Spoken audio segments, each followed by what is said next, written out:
the end. The bulletin is also live on all our social media platforms. At TV3 Ghana, we're live also on DSTV channel 279. Let's take a look at the headlines of the bulletin. This afternoon, the Ghana Health Service confirms 12 more cases of Lassa fever in the country. Bring you all the details concerning that development. Also, this afternoon, Nigerian President-elect Bola Tinubu has called for unity after he was declared winner of the February 25 general elections. We'll bring you some business news as well as President Akufo-Addo is hopeful of an IMF deal by March ending as it reveals efforts by the Finance Ministry officials to convince Chinese Exim Bank to agree to a debt treatment plan. Plus, an FBI Director, Christopher Ware, says China lab leak likely caused COVID-19 pandemic. We have details of these stories and a lot more coming to you in the next 60 minutes if you stay with us.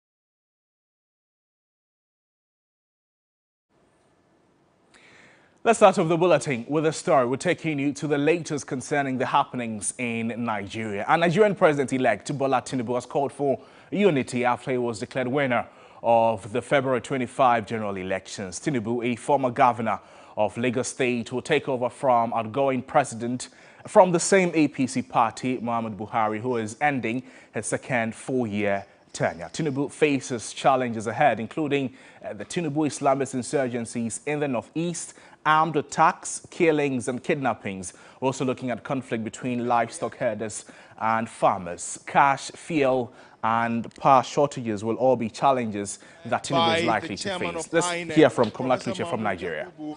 Most of the political parties, including the PDP and then the Labour Party and a host of others, had stormed out of the National Coalition Center. Protests all over the street of Abuja and other parts of Nigeria, registering their displeasure at what they have described as a sham declaration of a result by INEC. They say they disagree with it. They say for INEC not to consider their pleas or their concerns regarding the non-use of the beavers and the server. They totally disagree with it. They do not recognize the president-elect Bola Tinubu as the president of the Republic of Nigeria. In fact, these are the protesters in your short, and they are specifically located here at the Transcorp Hilton Hotel because this is where most of the observer missions have been lodging. Mind you, they themselves have described the election as free and fair. I'm just going to go close to them. You can see the inscription on them. Nigerians have lost confidence in INEC. INEC is biased. The will of the people dashed by INEC. INEC is corrupt. Nigerians are tired of electoral murder. I mean, quite heavy words that they have been using there. But the conveners are here, quite a sizable number of them. This is about the second day that they've been on the streets doing the demonstration. I'm going to pick up word from the conveners, two of them, to find out why they have had to be doing this demonstration when many people still feel that INEC declared the result legally. If you can come forward a little bit for me, two of the conveners. Let me just pick your thought on it. Why are you on the street when INEC has said that this is a true reflection of the will of the people? INEC knows that this is not the true reflection of the people. They know. They know that this is not the true reflection of Nigerians. If this was the true reflection, you will see streets, you will see youth on the street jumping, shouting, celebrating. Not even the APC that won is currently celebrating. They are shocked themselves. INEC themselves broke the peace accord here in Nigeria. INEC themselves broke the peace accord in Nigeria. It's a big shame. It's so embarrassing. This is the wrong generation to play with. This is the wrongest generation to play with. We've gone through hardship. We've gone through stress. We've gone through insecurity. We've gone through suppression, depression, intimidation.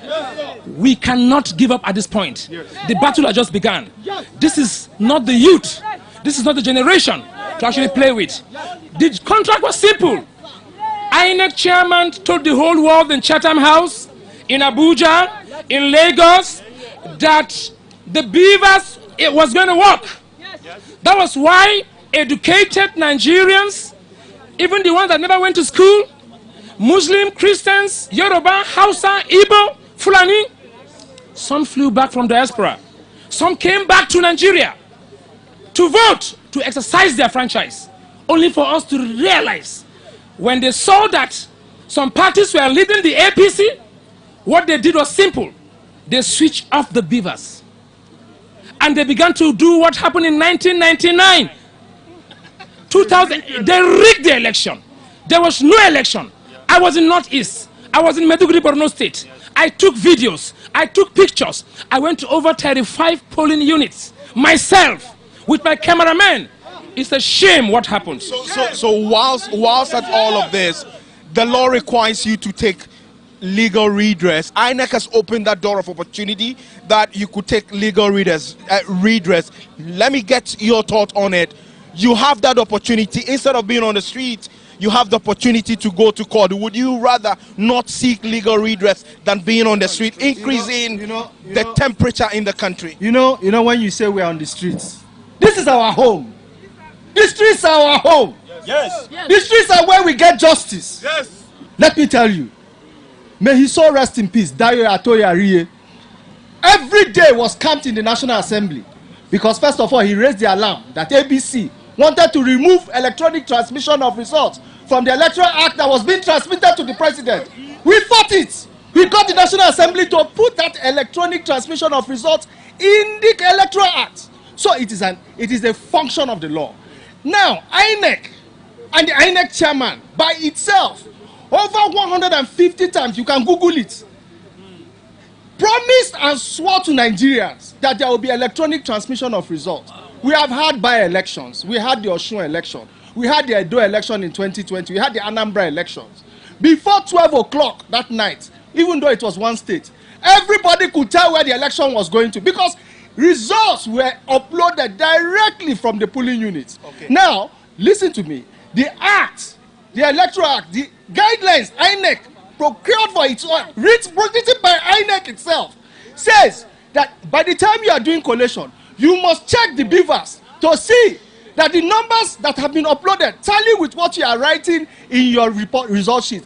People raised this alarm at the collation center, nothing happened. Results, as we speak to you, okay. The INEC chairman declared results when he still had about 80,000 or no, 65,000 more results to upload on the IREF portal. We do not have much time though, but the international and domestic election observer missions have said this is an improvement on 2019, and in fact, they make the point that this is the most peaceful election of all time. Even though the concerns that you've raised may be valid though, what's your response to that? Is that a reason? There was no peace during this election. We saw people being attacked in different states, people being killed in Rivers State, people being killed in several states of the country. Okay. Now, we cannot allow anybody to tell us that this election has been concluded legally.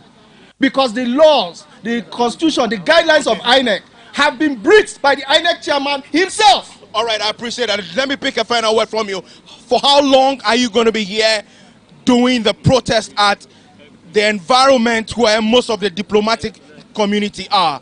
As long as we just started. If it takes us 6 months, we're here for 6 months. Nigerians are on their way here from different states.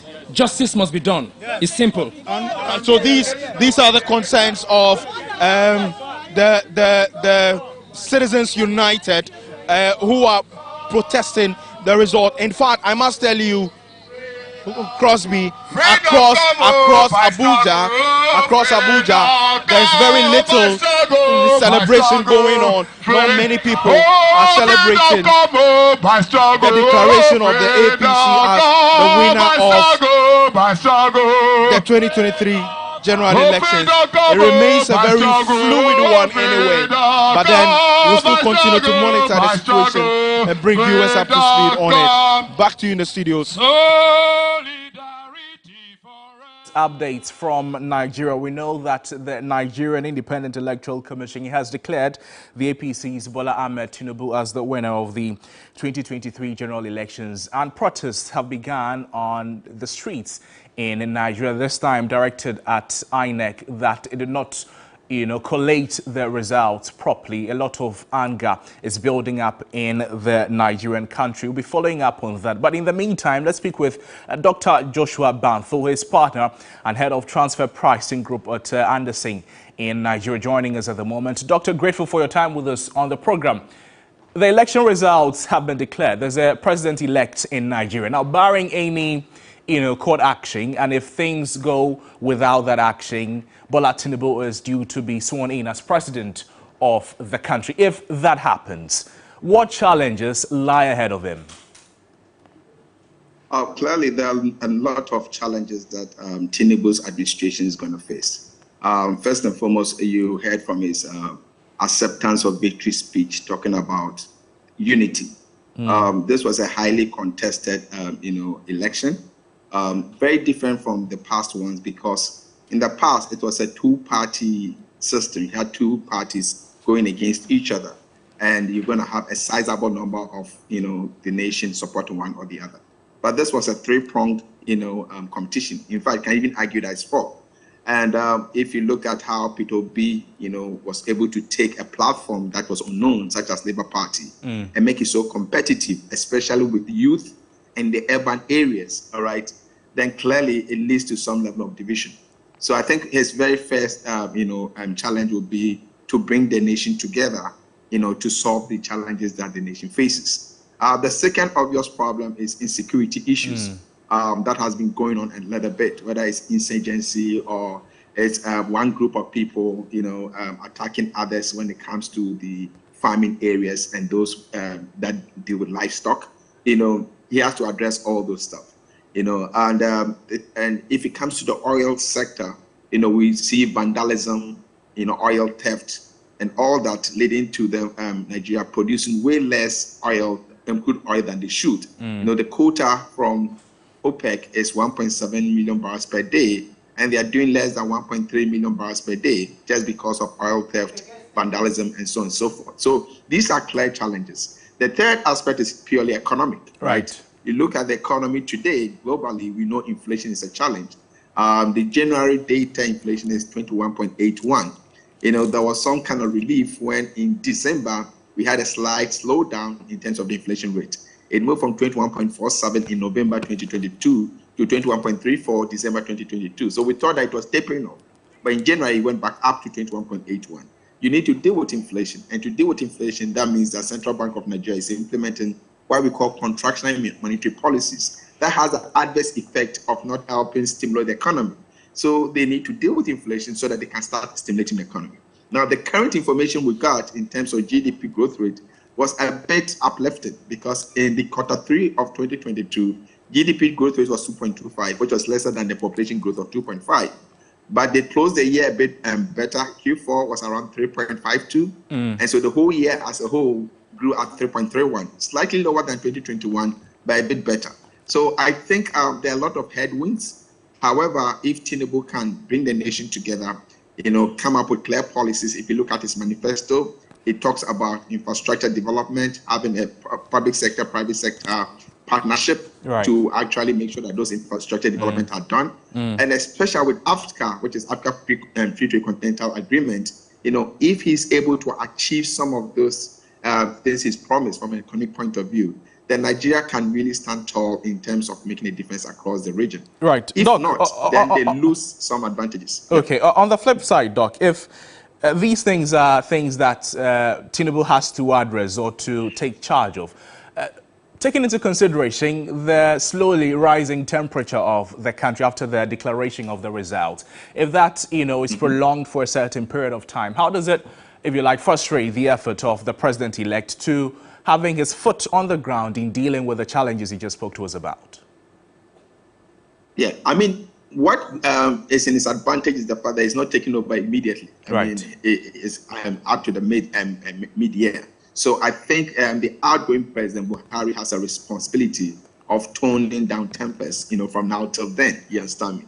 And that's what we are all hoping for. But you can also understand their level of frustration because it was so competitive. They had their hopes high, and now all of a sudden it looks like it's been wrestled away from them. So I think it's going to take the collective effort, not only of the Buhari government, but, civil society, churches, mosques, Muslims and all that, telling their, followers, to actually temper things down. Because every election across Africa, even now we know in the US, almost everybody doesn't accept the outcome of an election result, even including incumbents. So for me, being frustrated and crying foul has become the norm. It doesn't mean that there are no basis for their frustration. I hope they seek legal redress, going to the courts and see whether some of these issues can be substantiated, and if they were significant enough or pervasive enough to alter the outcome of the results, then it can be turned around. But for now, I think I'm hoping that there'll be some peace, some reasonable engagement so that the nation can actually... Doc, very briefly, in less than a minute, talk to us about the people that Mr. Tinubu should surround himself with, the people to help him govern Nigeria. I mean, if you look at Tinubu's track record, he's somebody who has been known to be able to select people who are astute and smart and work with them to achieve results. He was a governor of Lagos State, and since his term of office, almost all the subsequent governors are his proteges, which tells you that he's able to develop people and place them in key places. Right. So from that perspective, I want to believe that he'll be able to select the right people who are technically capable to assist him, especially given his age and health. He needs to surround himself with very astute, competent people. If not, Nigeria will be in trouble. Dr. Joshua Banfo, thank you so much for your time with us on the program. We'll be speaking with Dr. Joshua Banfo, who is partner and head of the transfer pricing group at Anderson in Nigeria, speaking with us there. Let's take you away from Nigeria back here in the capital, Accra, and talk about some health-related matters, because the Ghana Health Service has confirmed 12 new cases of Lassa fever. The confirmation was after further tests were conducted by the Noguchi Memorial Institute for Medical Research. The additional cases were confirmed after contact tracing and testing of the 2 index cases announced on Sunday, February 26. Now, according to the Health Service, Lassa fever, the active cases now they're standing at 13. And the Health Service noted that psychological support is being provided for all cases and the contact trace. So far, 1 person has died from the disease. Let's have a conversation on the back of this and speak with Dr. Franklin Asidibekwe, who is Director of Public Health at the Ghana Health Service. Doc, grateful for your time with us on the program. With the 12 new cases, is the Health Service still conducting contact tracing, or have you ended that phase? And how much of a worry is this at the moment? Yes, thank you very much, and good afternoon to your listeners and viewers. Yes, so the 12 new cases, I'll say, expands the level of contact tracing we need to do. Because when you have new cases, it means that you need to identify more contacts and then you trace them. So one thing you need to state is that when you have such an outbreak, the key thing is being able to identify all your contacts and then follow them up. For now, all the new cases that we've gotten are actually contacts that have become cases. So for us, it's good for us. When you have a new case who is outside your contacts, then you get very worried. But for now, they are within our contacts. Let me say that these are individuals that were exposed earlier on. So the risk has always been there and they have not converted. What we normally do is that when your case when your contact becomes a case, immediately isolate so that you don't infect others. So I think for now, we are on course with our contact tracing. For the Health Service itself and the Health Directorate officials handling this disease, is it time to review the approach you adopted in the first stage, or you think, things are very much under control at the moment? We have 12 new cases. No, as I said, I think I need to put this in clear perspective. We are going to get more contacts because there's an exposure that occurred, I would say, about 10 days ago. And some of them are now converting to become cases. So it's not that there's a new exposure. It's an earlier exposure. So what you need to do is be able to identify all contacts and follow them through, so that when they become cases, they don't infect others. That is what we need to be doing. So maybe I'm sure by tomorrow you realize that our contacts are more. It's just because that now these contacts that have come cases, we also need to know which people they are putting in contact with. So we have actually expanded our contact tracing teams to be sure that we have full coverage of our contacts. So for now, I think that is under our jurisdiction. We can manage it. Docs, thank you so much for your time with us on the program. Dr. Franklin Asiedi-Bequia is with the Ghana Health Service speaking with us there. Well, Dr. Joseph Humphrey Kofi-Bonne of the Noguchi Memorial Institute for Medical Research has also been speaking to us on the subject.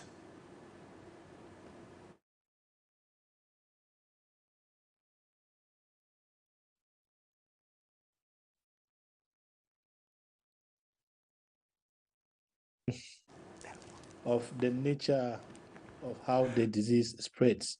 It spreads by contact. It spreads by coming into also contact with the virus, either in droplets from the vectors or being in direct contact with somebody who is infected, so that we report to the health facilities as soon as we start feeling unwell, because it presents initially with febrile condition. And I mean, in our setting, if you start having fever, the assumption is that we have malaria or typhoid or that.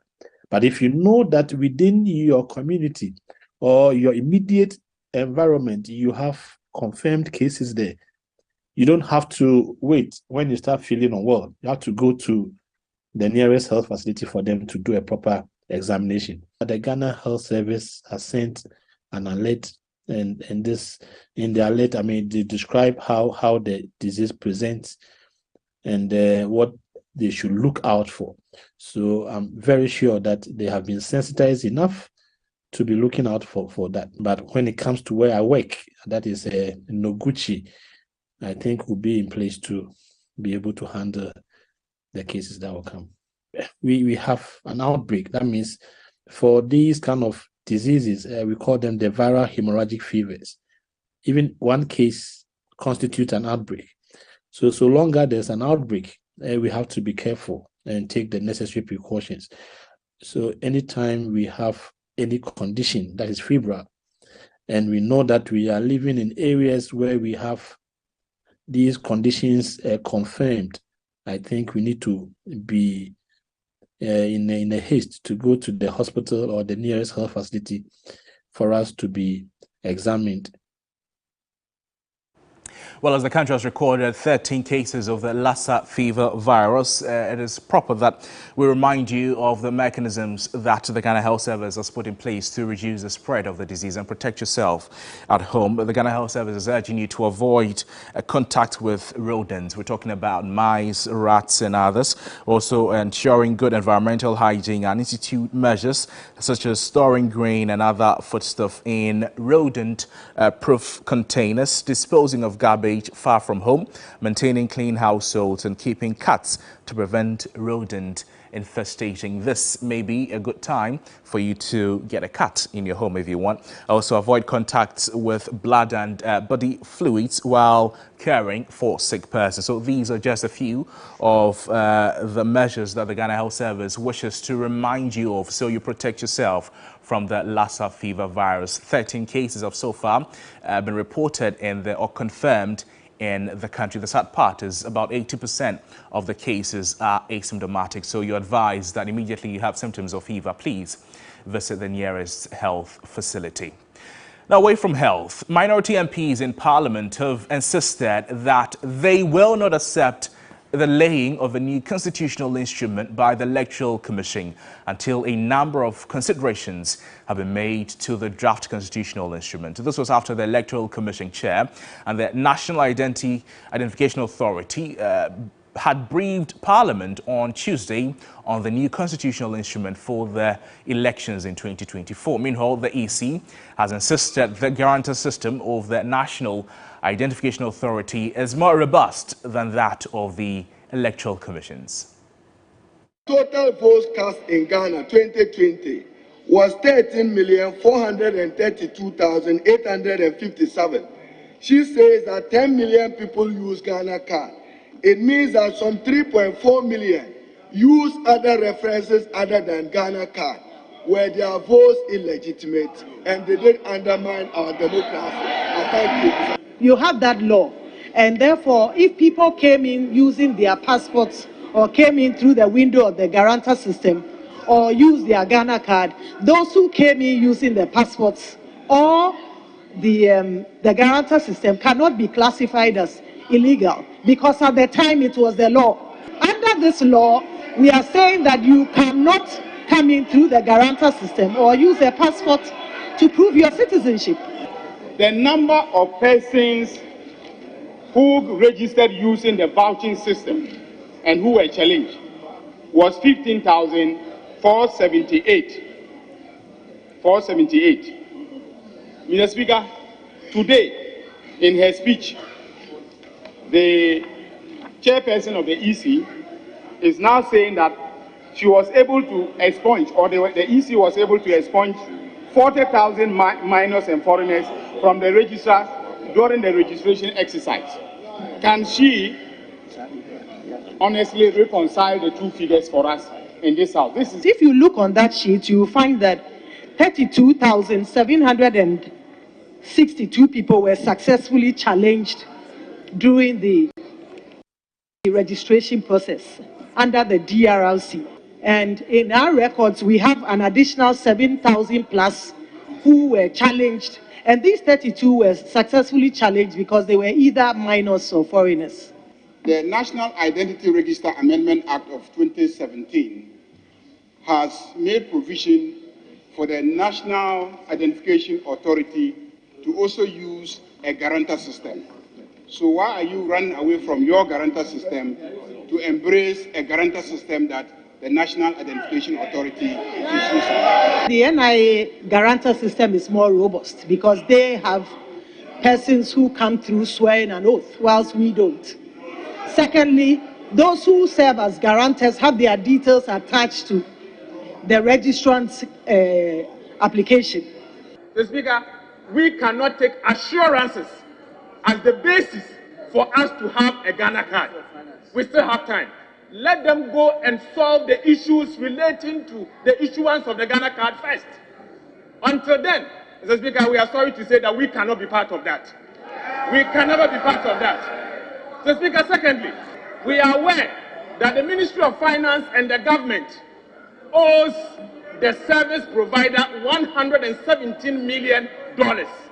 Aside that, the National Identification Authority themselves have said here today that they have financial challenges. The government, the Minister of Finance, in his statement said they will release money at the appropriate time. We don't know when the appropriate time will be. Well, now we know that the minority is demanding some levels of clarity. Let's get some perspectives on this and speak with Dr. Kwesi Amakye-Boateng, who is a senior lecturer with the Department of History and Political Science at the Kwame Nkrumah University of Science and Technology. Doc, grateful for your time with us on the program. Now, looking at the sharp disagreement on using the Ghana card as the sole identity document, what is the appropriate way to deal with this? Thank you very much for this opportunity. Let me say good afternoon to your viewers and listeners. Actually, you see, the way forward is to place the Ghanaian, the individual Ghanaian who stands possibly to be disenfranchised at the center of the whole analysis, simply because the laws are made for the people of Ghana and not the other way around. So I think we need to engage with the National Identification Authority to really come to terms with the realities on the ground. I've always been worried about the cases of individuals who, through no fault of theirs, stand a chance to be disenfranchised because of this a lie, if it should go through. What do we do about that? And as it is, even if one person stands to lose the chance to participate in the politics that concerns him, that concerns her, then definitely Ghana is not taking care of these people's crucial, inalienable right, the right to vote, the right to participate in the politics of his motherland. And it is the country's responsibility to provide, protection for that.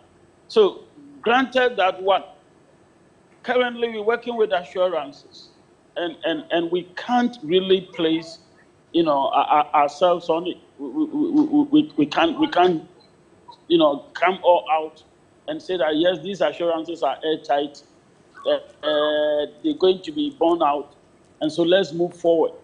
We stand to lose nothing if we hold on and come to a position when we know the NIA as an institution is robust, and it is able to say that anybody who wants his or her Ghana card is in a position to take it, has the opportunity to do that. Can we say that now? What about individuals who have gone in for it? The secretariat got their names wrong. They have come back to get it corrected. It's turned into something else. The other time, I had someone travel all the way from Upper West to Accra. Okay. In pursuit of a case of this nature. So, Doc, how do we go about such cases? Right, Doc, both parties are making strong cases, particularly the Electoral Commission, making a strong case that the Ghana card can be used as a sole identity document. Now, what is the difficulty in relying on this for future elections? There shouldn't be any difficulty, provided you can walk into the secretariat, the NIA secretariat, and walk away with your Ghana card. Then there shouldn't be any difficulty. But we can't say that now. And to the extent that we can't say that, and if this law should pass, then by implication, individuals in these categories stand to be disenfranchised. Then there can't be any robust argument coming from the Electoral Commission. The Electoral Commission is standing in for Ghana in this case, and she has a duty to also support the Ghanaian state to ensure that everybody has the chance to participate if those people want to. And to the extent that we can't say that, anyone who wants his Ghana card can walk to the office and come out with it, then definitely there can't be any robust argument coming from the EC. Doc, I'd like for you to hold in a minute for me, and let's take a listen to this. So during the appearance of the Electoral Commission Chair in Parliament on Tuesday, the Member of Parliament for Bongo Edward Bawa said the decision of the Elections Management Body may result in some strife, since many people would be adversely affected.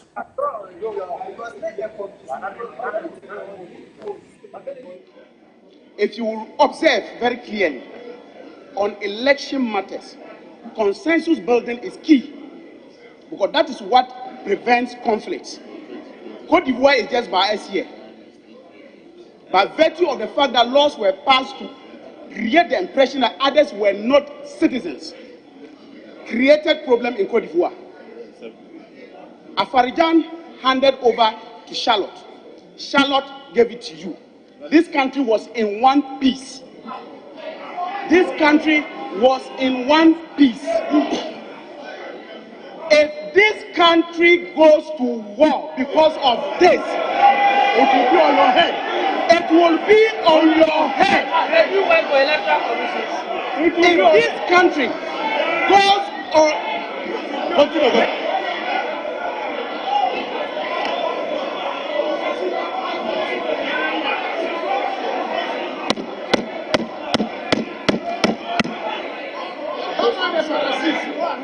Mr. Speaker,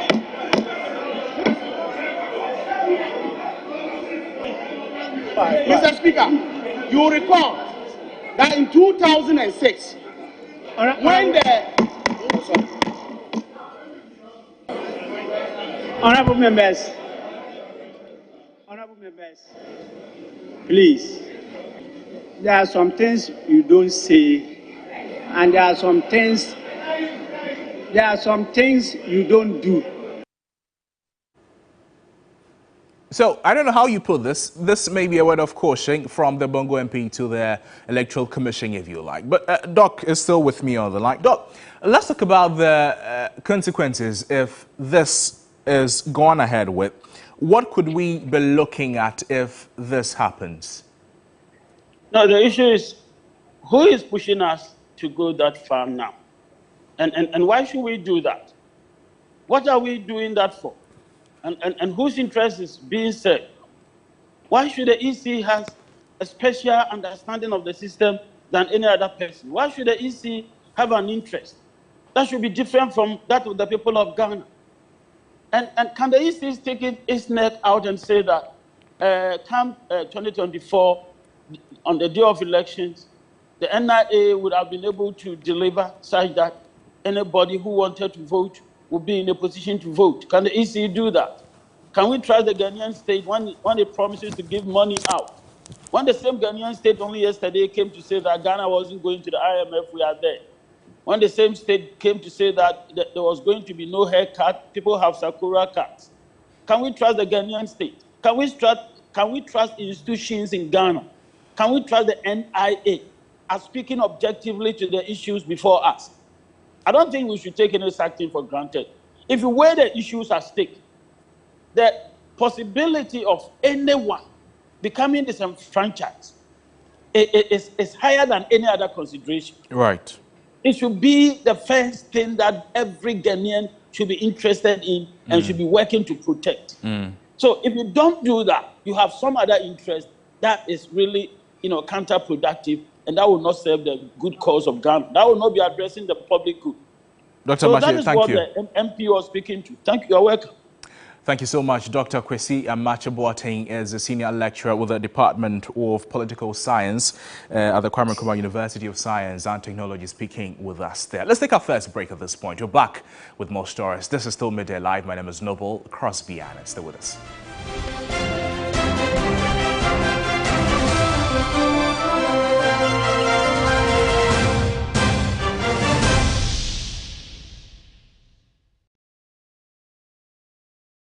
Hello, my name is Dede, and as you already know, when it comes to quality phones and accessories but yet affordable, it's Franco Trading Enterprise. We are #1.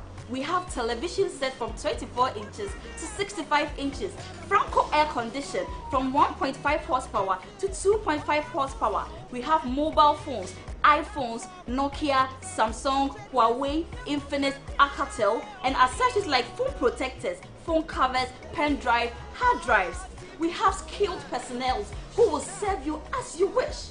So look no further than Franco Trading Enterprise. Franco Trading Enterprise, the home of quality air condition, television, mobile phones, and accessories. His investigative piece on the horrifying state of Ghana's morgues caught the public eye. This time around, he's taking us to the cemeteries. This is a human skull. The image of neglect is camouflaged by the scenery. This you can see right here is a human womb. Sunken graves. Oh my, the grave just caved in. Can you imagine? The abandonment here is glaring.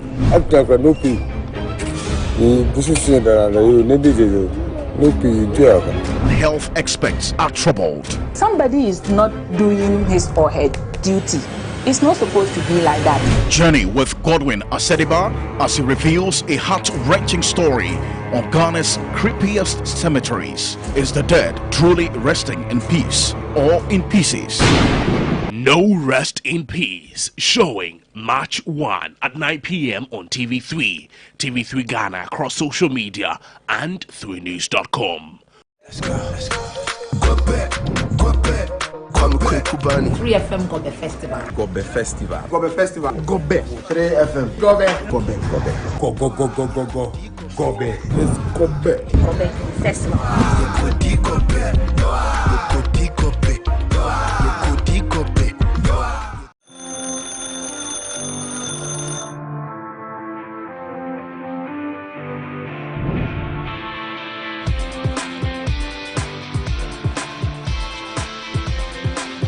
You are a major stakeholder in nation building. Your voice matters. Start your day with us.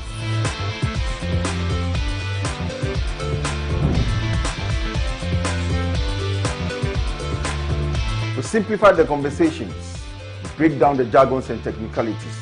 We keep you well informed throughout the week. Start your day with us. Knowledge is power. We put you in the know of the happenings in Ghana and the world over.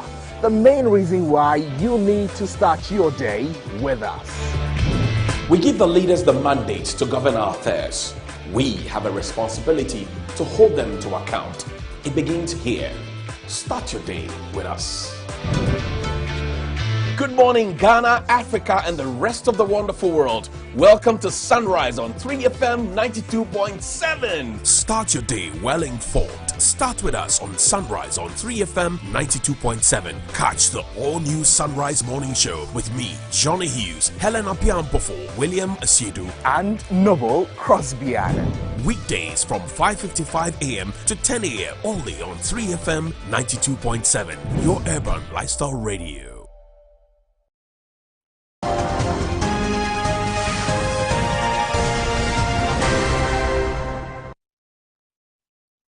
Welcome back to the broadcast. Business News is up next. Manu Afol is here. Manu, what's coming up? So in business today, actually, our President Akufo-Addo is hopeful of an IMF deal by the end of March. We have the details coming up. Take us away. All right, thank you. Welcome again to the business segment. I am Manu Afol. In our first story, trading on Ghana's bonds markets appears to have made some marginal appreciation last week following weeks of inactivity. Total turnover is said to have jumped by over 400% to 750.36 million cedis following the beginning of trading of new bonds. But how significant is this? Courage Buti is with GCB Capital. That preceding week, that was just when the DDP was about closing. Settlement wasn't done. And so generally activity was low on the market. So I do not think the level, about 136 million in bonds that traded within that week is actually a reflection of what normally prevails on the market. So yes, 136 million traded in that week. And the week after, when the bonds eventually settled on the last week, Tuesday, and then thereafter you saw some activity on the market, the volumes picked up to about 754 million last week. So compared to the week that preceded it, that is about 454% change week on week. It sounds big if you look at it in terms of the percentage change week on week, but relative to the normal market momentum and how trade activities move along, I think 750 million pales in the shadow of what normally prevails on the market, where you see volumes in the 2 and 3 billion regions really on a weekly basis. And so I wouldn't say this is a rebound. Of course, relative to what happened the preceding week, it is an.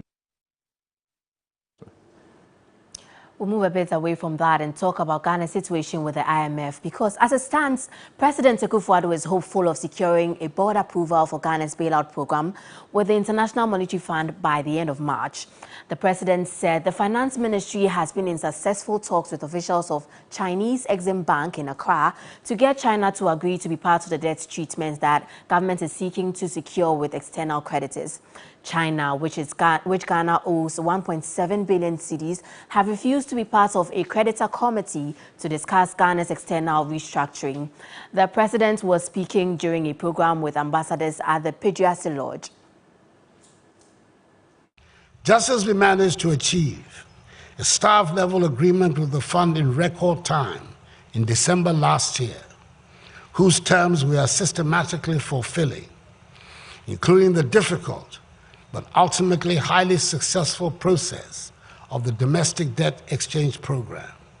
I'm confident that with the cooperation we are receiving from members of the Paris Club and the People's Republic of China, which has sent a delegation from China's Exim Bank to Accra over the weekend to meet with officials of the Ministry of Finance, we shall be able to go to the board of the fund to conclude finally the agreement by the end of March.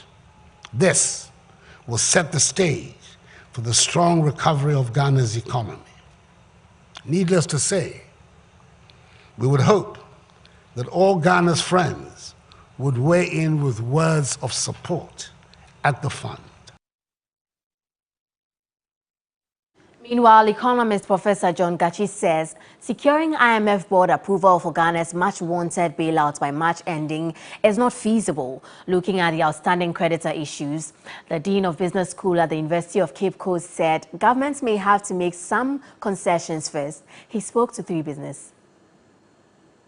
It's a very tight deadline. Given the fact that the president announced this, the minister also announced this earlier. But it's like things that ought to be put in place to achieve this have not been fully done. The creditor committee, these people have also given conditions. They have not seen far-reaching decision on expenditure by the government. So it's like talking to China. It's not worthwhile. They have made people from the Exim Bank of China, and that means that a deal will be clinched. It's difficult to believe because if they come and they have some discussion, they will have to send it back for some consideration before a decision is taken. The finance minister last week talked about the fact that they are not seeking debt cancellation from China. And the China itself has actually pushed back the meeting date to somewhere in March. So we don't know who is telling the truth. We don't know whether we are just managing information to achieve some calmness of the economy.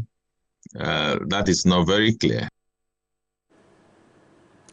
And that's how we bring the business segment to an end. I am Minu Afo. You're still watching Midday Live. Do stay with us. We have sports coming up shortly.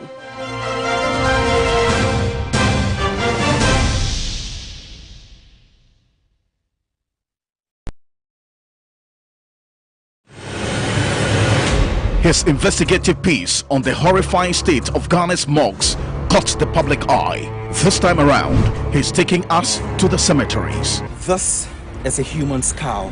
The image of neglect is camouflaged by the scenery. This you can see right here is a human womb. Sunken graves. Oh my, the grave just caved in. Can you imagine? The abandonment here is glaring.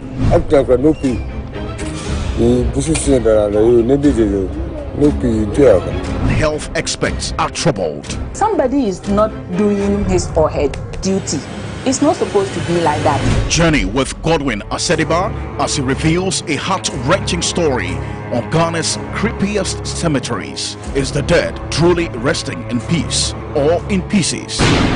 No Rest in Peace, showing March 1 at 9 p.m. on TV3, TV3 Ghana across social media and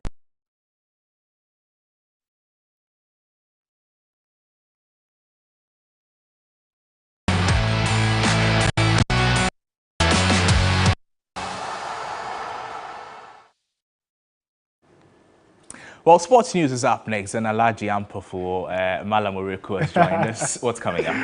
So we'll be looking at the African Games. We have confirmation of the official date. What shall I be calling you, Hassan? My name is Noble Crosby. And so let's dig into the sports news because the 13th African Games, which was originally scheduled to be held in Accra this year, has been postponed to March 2024 to allow for the completion and testing of facilities that would be used during the event. This was made known by the coordinator of the African Union Sports Council, Dr. Decius Chimpande, yesterday at the press briefing in Accra. The step was to come here and have a look at the facilities and appreciate the great investment that the Republic of Ghana has put in place towards hosting successful games. And we are all here very satisfied with the great efforts. And we have been assured by the Ministry of Sports and the LOC by December 2023, all the sports facilities will be ready. Following the inspection of the facilities and an agreement with all the stakeholders who are here, and also in agreement with the dates that have been proposed by the Republic of Ghana, the opening ceremony of the African Games 2023 will be on the 8th of March 2024 and the closing ceremony will be on the 23rd of March 2024. To some football now, where Ghana will play Algeria in the final round of qualifiers for the Total Energies Under-23 Africa Cup of Nations later this month, following notification of non-participation by Ethiopia. The East Africans were scheduled to play Algeria in the second round of the Under-23 AFCON qualifiers after the Democratic Republic of Congo were disqualified by CAF for fielding an unqualified player in the second and third round of the qualifiers against Ethiopia and Algeria respectively. The decision means Algeria is considered winner and automatically qualifies to the final round to play against Ghana. Meanwhile, Black Meteors coach Ibrahim Tanko has invited 24 players to begin preparations for the qualifiers.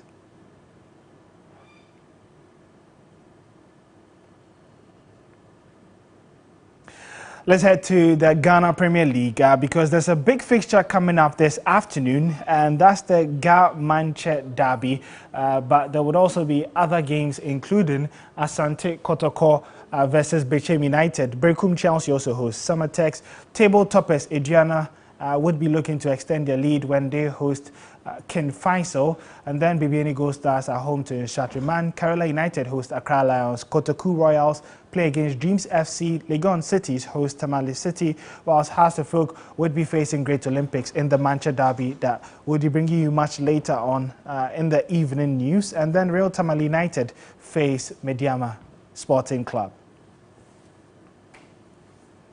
Let's do some more where Ashraf Hakimi is under investigation for rape. According to the French media outlet Le Parisien, now a young woman went to the police station this past weekend to claim that the Paris Saint-Germain player had raped her, although she did not want to file a complaint, but rather simply make a statement of having been raped. According to Le Parisien, the police, seeing the facts that the young woman recounted, alerted the public prosecutor's office, who went in automatically because of the severity of the crime and notoriety of the alleged perpetrator. The former Real Madrid defender did not play in the 3-0 victory that Paris Saint-Germain enjoyed over their rivals Marseille on Sunday due to a muscular injury that he's suffering from. We'll bring you more updates as and when the story does develop. My name is Ore Kwampo. In the meantime, if you're after some more sports stories, you can follow us on social media at 3SportsGH, specifically on Twitter.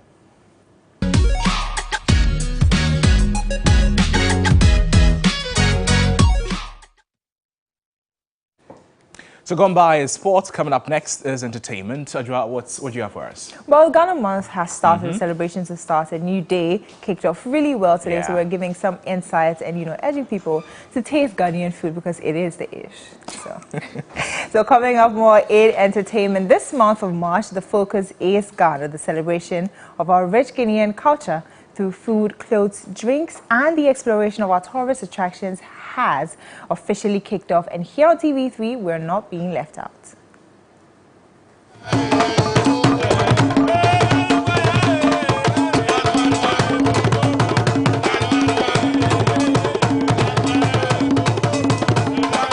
Our morning show hosts started off strong as they came clad in their indigenous clothing, showcasing some of the many different cultures in Ghana.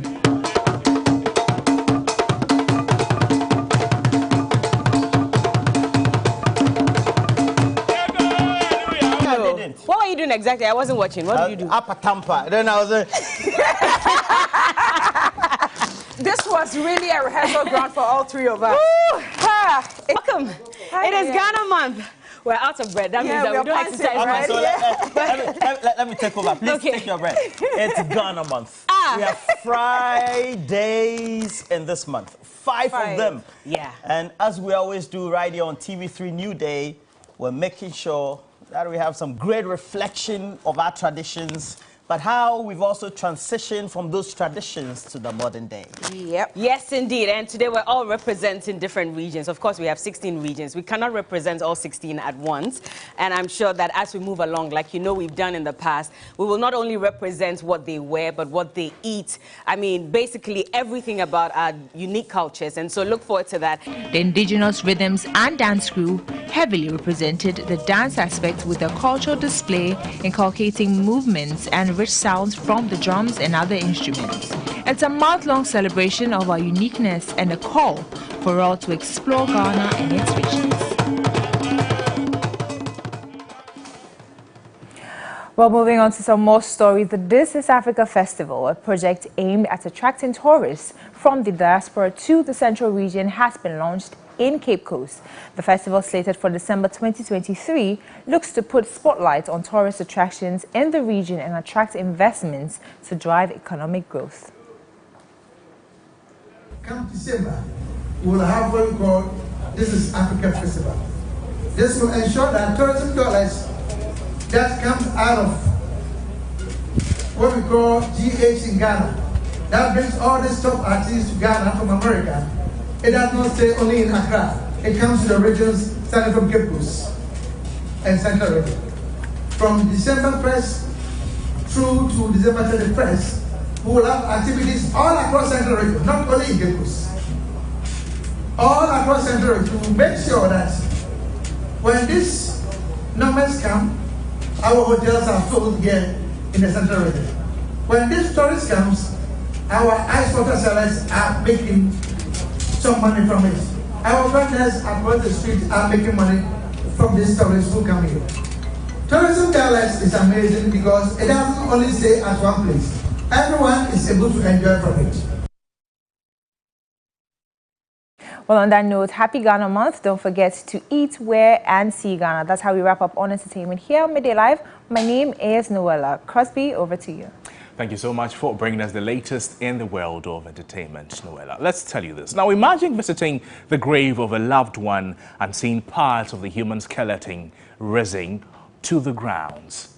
Now, due to the unkept state of the cemetery, many people say they are unhappy because it has become difficult for them to access the graves of their loved ones. In Godwin Asidiba's latest documentary, No Rest in Peace, which airs on Wednesday today, March 1 at 9 p.m., he reveals a heart-wrenching story on Ghana's creepiest cemeteries and how workers there are endangering their lives to work under bad conditions. His investigative piece on the horrifying state of Ghana's morgues caught the public eye. This time around, he's taking us to the cemeteries. This is a human skull. The image of neglect is camouflaged by the scenery. This you can see right here is a human womb. Sunken graves. Oh my, the grave just caved in. Can you imagine? The abandonment here is glaring.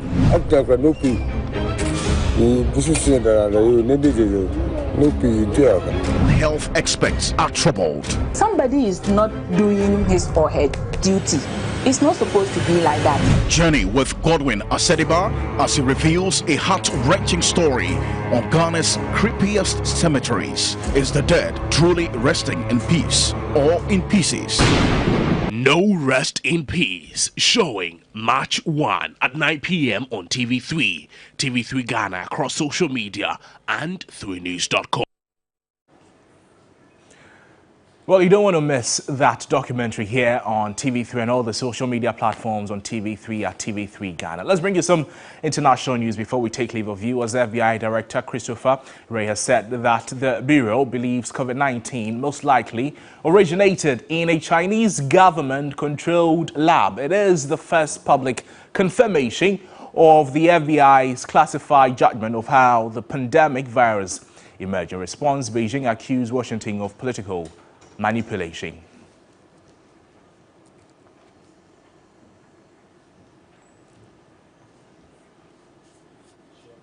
Well, that's it for the bulletin this afternoon. My name is Noble Crosby and we came to you from our News Hub studios here at Adisawe Kanda in Accra. Log to our website 3news.com for more news. And I'd like to welcome you again to the Ghana Month. Good afternoon and bye-bye.